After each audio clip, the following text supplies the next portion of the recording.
कार्यक्रम के पुण्यार्जक हैं अरह सागर गुरु भक्त परिवार। दिन के बाद रात आती है, रात के बाद दिन आता है। ये हमारे मन मस्तिष्क में अंकित करके रखना है, गांठ बांध करके रखना है कि आज रात है, रात हमेशा रहने वाली नहीं है। दुख आया है, यह भी स्थायी नहीं है। जब रात के बाद प्रभात आने वाला है, दुख के बाद ही तो सुख आने वाला है। तो गुरुदेव ने समाधान क्या दिया?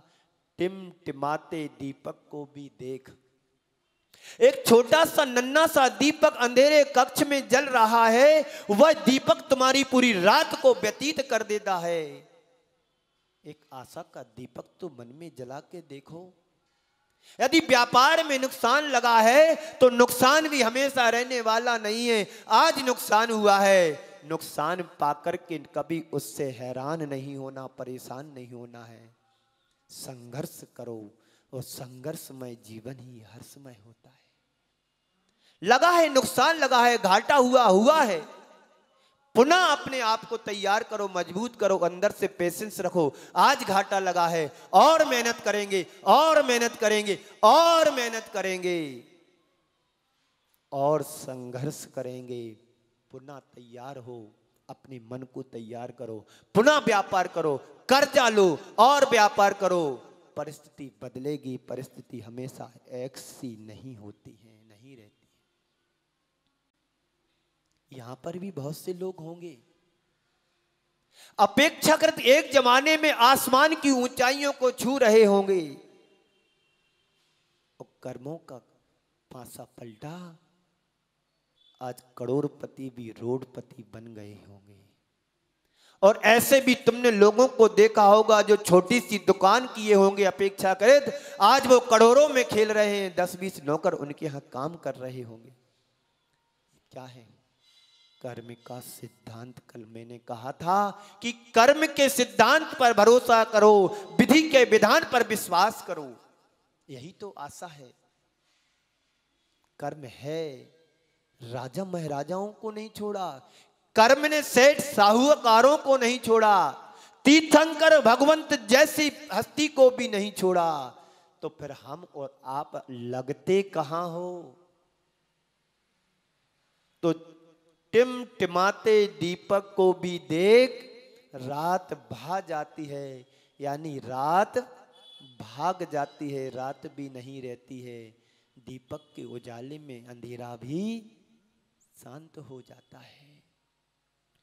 एक छोटे से दीपक से भी काली रात को भी दूर कर सकते हैं। हम कहते हैं कि मुश्किल की घड़ी में भी एक आशा का दीप जला करके रखना है, उम्मीद को बरकरार बना करके रखना है।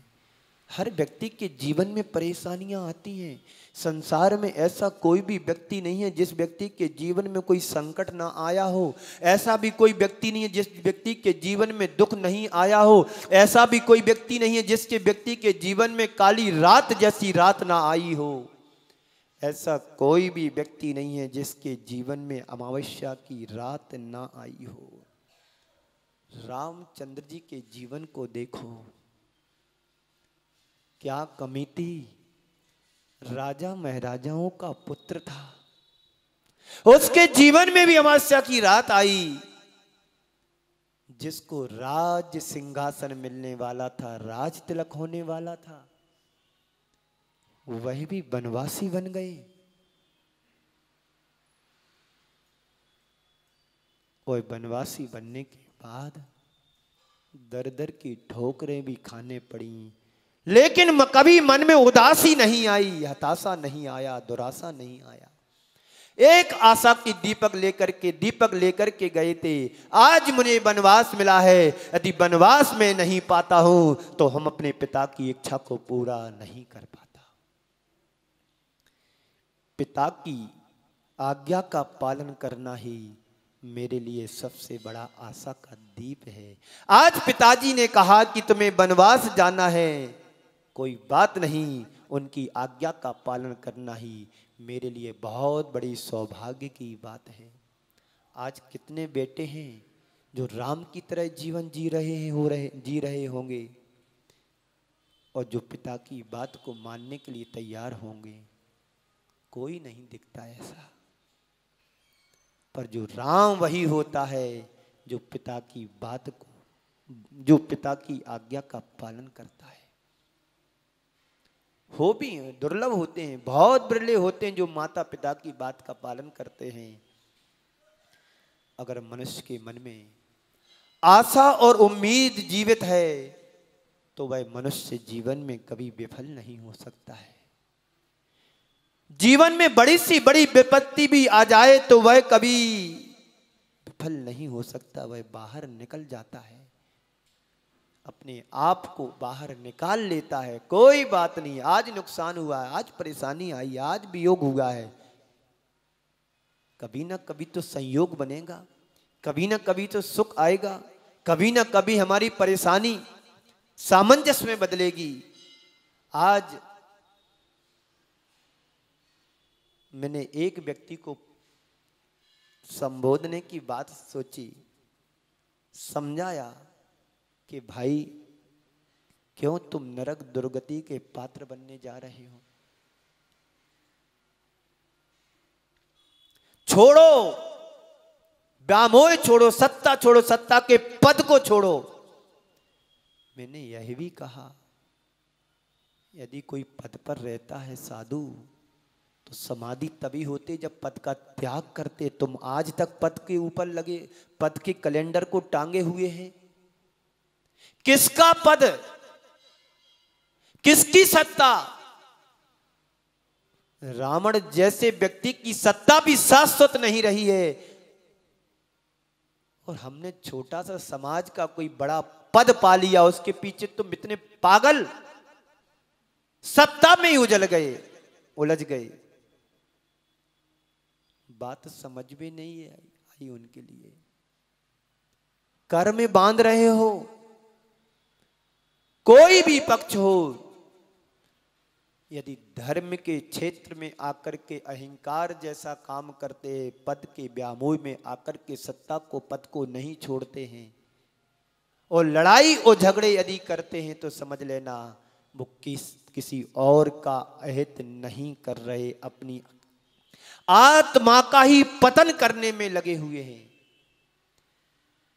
समाज की व्यवस्था सामाजिक स्तर पर होना चाहिए,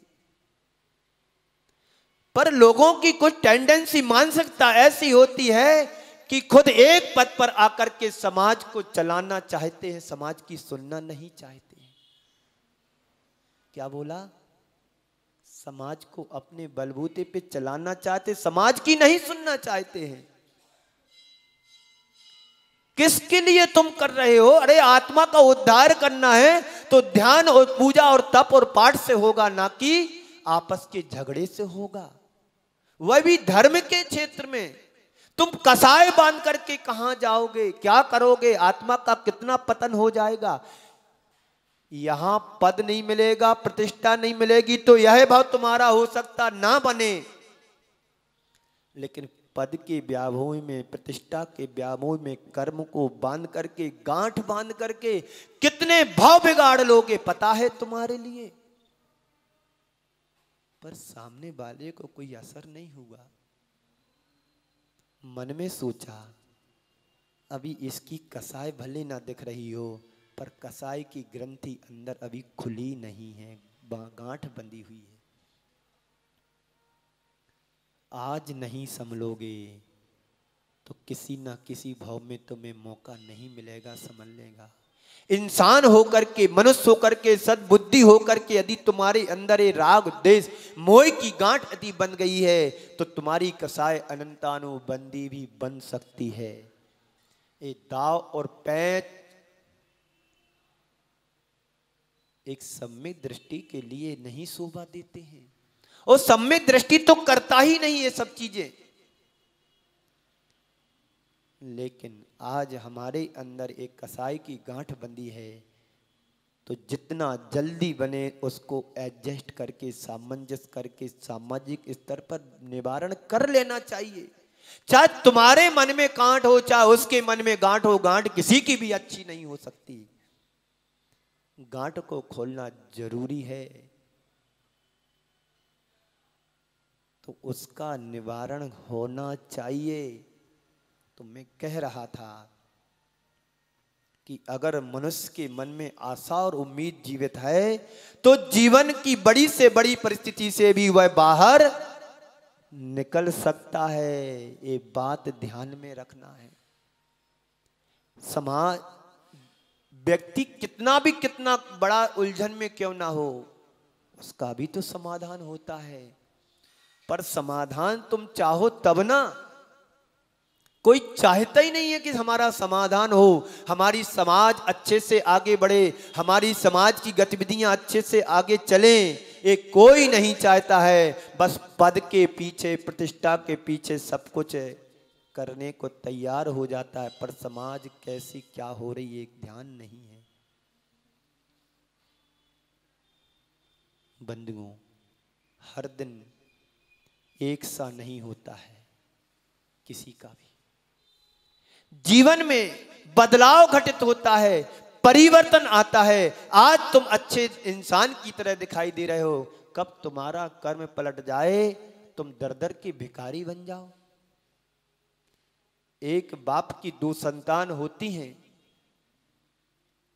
एक तो आसमान को छू रहा है और एक अपेक्षाकृत अपना गुजर बसर भी नहीं कर पा रहा है। क्या है? कर्मों का खेल है।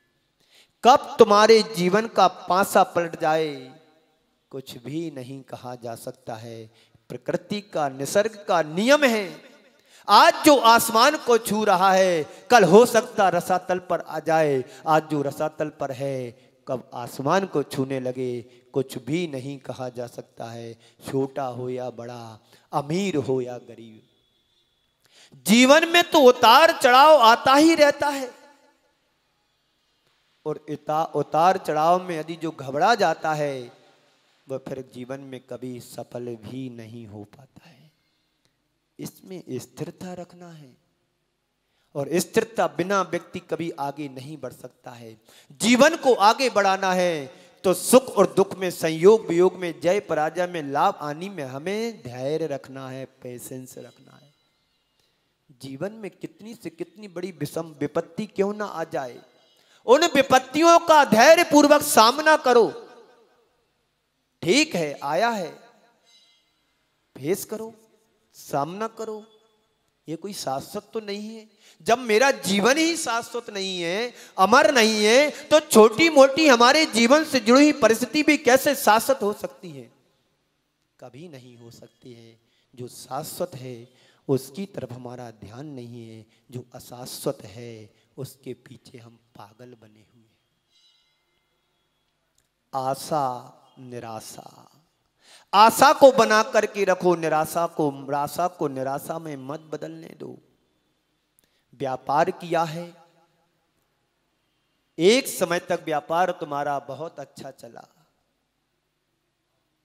लेकिन कर्म ने धोखा दिया, व्यापार धीरे धीरे डाउन होता गया, तो व्यापार से हाथ धो करके भाग जाओगे क्या? नहीं। व्यापार यदि कमजोर पड़ रहा है पड़ने दो, पर व्यापार को मत छोड़ो, क्योंकि व्यापार से ही तुम ऊंचाइयों को पा पाए हो। व्यापार को छोड़ दोगे तो आगे फिर क्या होगा? घाटा लग जाता है। एक व्यक्ति के बारे में मुझे पता है। एक व्यक्ति था, एक समय तो उनका व्यापार बहुत अच्छा चल रहा था, लोगों से 10 जगह से पैसे लिए व्यापार को चलाया, आगे बढ़ गया, लेकिन अचानक उसका व्यापार पूरा का पूरा फेल हो गया। लोगों ने पैसा नहीं लौटाया, माल ले लिया, घाटे में चला गया, नुकसान हो गया। लोगों ने आकर के कहा कि भाई आप हमारा पैसा नहीं दोगे तो क्या होगा? सामने वाले व्यक्ति ने कहा कि देखो, मेरे पास जो कुछ भी आज है, मैं सारी संपत्ति को, मकान को बेच करके आप लोगों को चुका देता हूं। जितना लोगों को चुकेगा चुकेगा, बाकी मैं जब जैसा होगा सो दूंगा, पर पाई पाई से दूंगा, आज मेरे पास नहीं है। लोगों ने कहा हमें तुम्हारा विश्वास मात्र चाहिए, पैसा मिले ना मिले।